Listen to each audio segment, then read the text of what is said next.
السلام علیکم ناظرین، میں محمد اسلم حسین سیاست کی عالمی خبروں میں آپ سب کا استقبال کرتا ہوں۔ اسرائیلی فوج نے فلسطینیوں سے کہا ہے کہ وہ رافع شہر اور غزہ کی پٹی کے شمال میں تعین کردہ محفوظ علاقوں میں چلے جائیں۔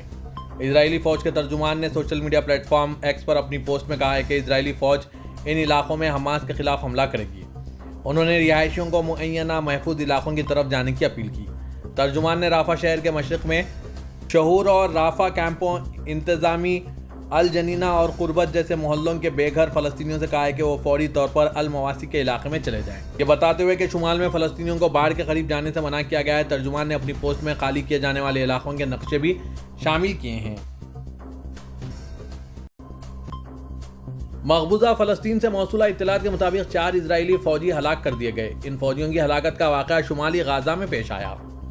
اسرائیلی فوج نے ان 4 فوجیوں کی ہلاکت کے بارے میں باضابطہ بیان جاری کرتے ہوئے کہا ہے کہ ہلاکتیں ایک اسکول کے نزدیک دھماکے کے نتیجے میں ہوئی ہے۔ بیان کے مطابق چاروں اسرائیلی فوجی اسی واقعے میں ہلاک ہوئے۔ ایک ڈیوائس کے ذریعے کیے گئے دھماکے کے بارے میں بتایا گیا ہے کہ یہ واقعہ شمالی غزہ کے علاقے زیتون میں پیش آیا ہے۔ فوجی بیان کے مطابق یہ علاقہ جنوبی غزہ کے قریب ترین واقع ہے۔ العربیہ کے مطابق اسرائیلی فوج نے اپنے 4 اہلکاروں کی ہلاکت کے علاوہ ایک اور واقعے میں 2 فوجیوں کے شدید زخمی ہونے کی اطلاع دی۔ ان زخمیوں میں ایک فوجی افسر بھی شامل ہے۔ یہ واقعہ بھی ایک دھماکے کی وجہ سے پیش آیا ہے۔ علاوہ ازیں جنوبی غزہ میں ایک جھڑپ کے دوران بھی اسرائیلی فوج نے 2 فوجیوں کے زخمی ہونے کی اطلاع دی ہے۔ مصری حکام نے امریکی انٹیلیجنس ڈائریکٹر ولیم برنس کو اسرائیل کو رافع آپریشن روکنے کی ضرورت سے آگاہ کیا تاکہ امن معاہدہ منسوخ نہ ہو۔ اسرائیلی اخبار معارف نے رپورٹ کیا ہے کہ مصری حکام نے حال ہی میں مصر کا دورہ کرنے والے امریکی انٹیلیجنس کے ڈائریکٹر کو اسرائیل پر شدید دباؤ ڈالنے اور اسے رافع میں اپنا آپریشن ختم کرنے اور سنجیدگی سے مذاکرات کی طرف واپس آنے پر مجبور کرنے کی ضرورت سے آگاہ کیا۔ مصر نے آگاہ کیا ہے کہ ایسا نہ ہوا تو قاہرہ اسرائیل کے ساتھ امن معاہدہ منسوخ کر سکتا ہے۔ اخبار نے یہ بھی اعلان کیا ہے کہ غزہ پر جنگ کے آغاز کے بعد پہلی مرتبہ قاہرہ امدادی ٹرک ڈرائیوروں سے رافع کراسنگ کے مصر کی جانب کے علاقے کو خالی کرنے کے لیے کہہ رہا ہے۔ مصر غزہ میں سیکورٹی کی خرابی کے خدشے کے پیش نظر رافع کی کراسنگ کی اپنی طرف علاقے میں حفاظتی اقدامات مضبوط بنا رہا ہے۔ گزشتہ روز اسرائیلی فوج نے اعلان کیا تھا کہ اس نے پیر کے روز شروع ہوئے فوجی آپریشن میں غزہ کی پٹی کو مصری سرزمین سے الگ کرنے والی رافع کی زمینی گزرگاہ کی فلسطینی طرف کا مکمل کنٹرول سنبھال لیا ہے۔ دراصل مصری وزارت خارجہ نے موجودہ ثالثی کی کوششوں کو کامیاب بنانے کے لیے تمام بین الاقوامی کوششوں کو جاری رکھنے کی ضرورت پر زور دیا اور فریقین پر زور دیا ہے کہ وہ لچک کا مظاہرہ کریں اور معاہدے تک پہنچنے کے لیے ضروری اقدامات کریں۔ جمہوریہ جنوبی افریقہ نے اسرائیل کی جانب سے رافع میں شروع کیے گئے حملوں سے غزہ کے شہریوں کے حقوق کو ناقابل تلافی نقصان پہنچنے کے جواز میں بین الاقوامی عدالت انصاف سے نئے اقدامات اٹھانے کی درخواست کی ہے۔ آئی سی جے نے اپنے تحریری بیان میں کہا ہے کہ جنوبی افریقہ نے عدالت سے اسرائیل کے خلاف دائر کیے گئے نسل کشی کے مقدمے میں فوری طور پر نئے اقدامات پر فیصلہ سنانے کی اپیل کی۔ جنوبی افریقہ کی درخواست میں اسرائیل کے خلاف 26 جنوری اور 28 مارچ کو آئی سی جے کے حکم امتناعی غزہ اور رافع میں بگڑتے حالات اور نئے حقائق پر پورا نہ اترنے کے جواز میں نئے اقدامات کرنے کی ضرورت پر زور دیا گیا۔ درخواست میں کہا گیا کہ اسرائیل نے عدالت کے حکم امتناعی کی مسلسل تعمیل نہیں کی اور غزہ میں اپنی خوفناک خلاف ورزیاں جاری رکھی ہوئی ہے۔ درخواست میں اس بات پر زور دیا گیا کہ عدالت کو اسرائیل کو نسل کشی کنونشن میں حکم امتناعی اور اس کی ذمہ داریوں کی تعمیل کرنے کے لیے مدعو کرنے سے زیادہ کچھ کرنا چاہیے۔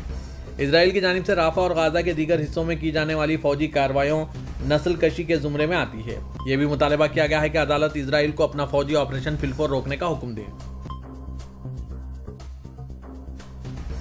اقوام متحدہ میں چین کے سفیر فوکانگ نے آج کہا کہ بیجنگ اقوام متحدہ کی سلامتی کونسل میں فلسطین کی مکمل رکنیت پر دوبارہ غور کرنے کے حق میں ہے۔ چین کے سفیر نے اقوام متحدہ کی جنرل اسمبلی کے حال میں کہا کہ چین جی اے کی قرارداد کے ذریعے لازمی قرار دی گئی ریاست فلسطین کے اطلاق پر سلامتی کونسل کی جانب سے جلد از جلد نظر ثانی کی حمایت کرتا ہے اور امید کرتا ہے کہ متعلقہ ملک مزید تاخیر یا رکاوٹیں پیدا نہیں کرے گا۔ جنرل اسمبلی میں قرارداد کے حق میں 143 اور مخالف میں 9 ووٹ ڈالے گئے، جس میں امریکہ اور اسرائیل بھی شامل ہے، جبکہ 25 ممالک نے ووٹ نہیں دیا۔ یہ فلسطینیوں کو اقوام متحدہ کی مکمل رکنیت نہیں دیتا، لیکن انہیں اس میں شامل ہونے کے لیے اہل تسلیم کرتا ہے۔ اسرائیلی وزیراعظم بنیامین نتنیاہو جس طرح دنیا بھر کی شدید مخالفت کے باوجود غزہ کے علاقے رافع میں مکمل حملے کے ساتھ داخل ہونا چاہتے ہیں، اسی طرح انہوں نے سخت لاپرواہی کا مظاہرہ کرتے ہوئے متحدہ عرب امارات کو غزہ کی حکومت میں شمولیت کی دعوت بھی دے دی ہے۔ تاہم متحدہ عرب امارات نے بنیامین نتنیاہو کی غزہ کے سول انتظامیہ میں شرکت کی دعوت کی سخت مذمت کر دی ہے۔ یو اے ای کی وزارت خارجہ کے social media platform x کے اکاؤنٹ پر شائع ہوئے بیان میں وزیر خارجہ نے نتنیاہو کی سرزنش کرتے ہوئے کہا کہ ان کے پاس یہ قدم اٹھانے کا کوئی قانونی اختیار نہیں ہے۔ وزیر خارجہ نے واضح طور پر کہا ہے کہ متحدہ عرب امارات کسی بھی ایسے منصوبے میں شامل نہیں ہوگا جس کا مقصد اسرائیلی قبضے میں موجود غزہ کی پٹی میں اسرائیلی موجودگی کو کور فراہم کرنا ہو۔ وزیر خارجہ شیخ عبداللہ بن زائد نے کہا ہے کہ متحدہ عرب امارات اس بات کی توثیق کرتا ہے کہ جب برادر فلسطینی عوام کی امیدوں اور امنگوں کے عین مطابق ایک فلسطینی حکومت قائم کی جائے گی اور اس حکومت کو سالمیت اور آزادی حاصل ہو تو متحدہ عرب امارات اس حکومت کو ہر قسم کی مدد فراہم کرنے کے لیے پوری طرح تیار ہوگا۔ سعودی عرب نے اقوام متحدہ کی جنرل اسمبلی کی جانب سے فلسطین کی مستقل رکنیت کے حق میں قرارداد کا خیر مقدم کیا ہے۔ سعودی وزارت خارجہ کی جانب سے جاری کردہ ایک بیان میں کہا گیا ہے کہ اس قرارداد سے ثابت ہوتا ہے کہ عالمی رائے عامہ دو ریاستی حل کے تحت فلسطینی ریاست کی تشکیل اور فلسطینی عوام کے حق خود ارادیت کی تائید کرتی ہے۔ اقوام متحدہ کی جنرل اسمبلی میں قرارداد متحدہ عرب امارات کی جانب سے پیش کی گئی۔ قرارداد کے حق میں 143 ممالک نے ووٹ دیا۔ امریکہ، اسرائیل، ارجنٹائن اور ہنگری سمیت 9 ممالک نے مخالفت کی جبکہ 25 ممالک نے ووٹنگ میں حصہ نہیں لیا۔ واضح ہے کہ ووٹنگ کے بعد فلسطین کو اقوام متحدہ کی رکنیت تو نہیں ملی، تاہم فلسطین کو اقوام متحدہ کا مستقل رکن بننے کا اہل تسلیم کر لیا گیا۔ اقوام متحدہ میں فلسطینی سفیر ریاض منصور نے جنرل اسمبلی سے خطاب کرتے ہوئے کہا کہ ہم امن چاہتے ہیں اور ہم آزادی چاہتے ہیں۔ خادم حرمین شریفین شاہ سلمان بن عبدالعزیز اور ولی عہد شہزادہ محمد بن سلمان نے شیخ عبداللہ بن سلمان بن خالد آل خلیفہ کی وفات پر افسوس کا اظہار کیا۔ سعودی پریس کے مطابق سعودی قیادت نے بحرین کے فرمانروا شاہ حمد بن عیسیٰ آل خلیفہ کو تعزیتی مکتوب روانہ کیا۔ شاہ حمد کے نام مکتوب میں سعودی قیادت نے کہا ہے کہ ہمیں شیخ عبداللہ کی وفات پر انتہائی دکھ ہوا ہے۔ ہم آپ سے اور متوفی کے اہل خانہ سے دلی ہمدردی کا اظہار کرتے ہیں۔ سعودی قیادت نے کہا ہے کہ ہم متوفی کے لیے رحمت و مغفرت اور جنت میں اعلیٰ مقام کی دعا کرتے ہیں۔ ہم اس غم میں آپ کے برابر شریک ہیں اور آپ کی سلامتی اور خیریت کے لیے دعا گو ہیں۔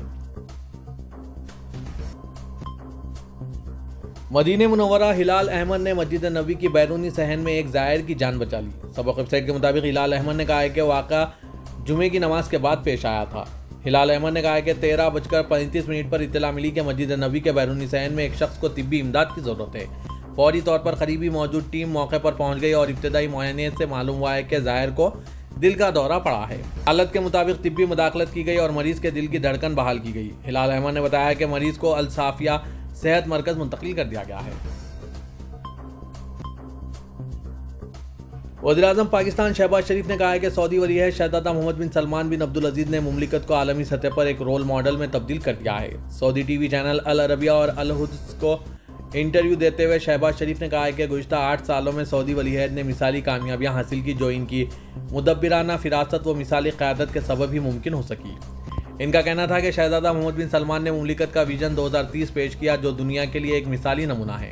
وزیراعظم پاکستان نے سعودی عرب کے ساتھ تعلقات کے حوالے سے کہا ہے کہ پاکستان کا کوئی بھی وزیراعظم منتخب ہونے کے بعد اپنے پہلے غیر ملکی دورے کا آغاز سعودی عرب سے کرتا ہے۔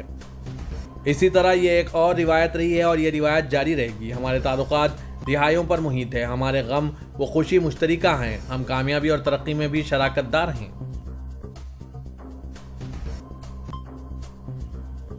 فلسطین کے رافع شہر کے خلاف اسرائیلی حملوں اور زمین پر قبضے کے خلاف یمن کے مختلف شہروں میں احتجاجی مظاہرے کیے گئے۔ اسرائیلی قبضے اور حملوں کا نشانہ بننے والے غزہ کی پٹی میں فلسطینیوں کے ساتھ اظہار یکجہتی کے مظاہرہ یمن کے دارالحکومت صنعاء کے علاوہ تعز الحدیدہ اور العبیزہ شہروں میں بھی کیے گئے۔ عوامی کمیٹی برائے حمایت فلسطین کی کال پر بہت سے لوگ اذن کے وسط میں جمال عبد الناصر اسٹریٹ پر جمع ہوئے اور غزہ کے حق میں نعرے بازی کی۔ مظاہرے میں جہاں غزہ پر اسرائیل کے حملوں کی مذمت کی گئی، ہم آپ کے ساتھ ہیں، ہم آپ کی حمایت کرتے ہیں اور تعز سے غزہ تک ہم آپ کے ساتھ ہیں تحریریں بھی لہرائی گئی۔ پاکستان میں فلسطین کی حمایت کرنے والے سینکڑوں افراد نے اسرائیل کی حمایت جاری رکھنے والے اسلام آباد میں امریکی سفارت خانے تک جلوس نکالا۔ پولیس نے مظاہرین کو آگے بڑھنے سے روکنے کے لیے سفارت خانے کے اطراف میں خاردار تاریں لگا دی۔ مارچ کے دوران مظاہرین نے فلسطینی پرچم اور بینرز اٹھا رکھے تھے جن پر نسل کشی بند کرو کے نعرے درج تھے۔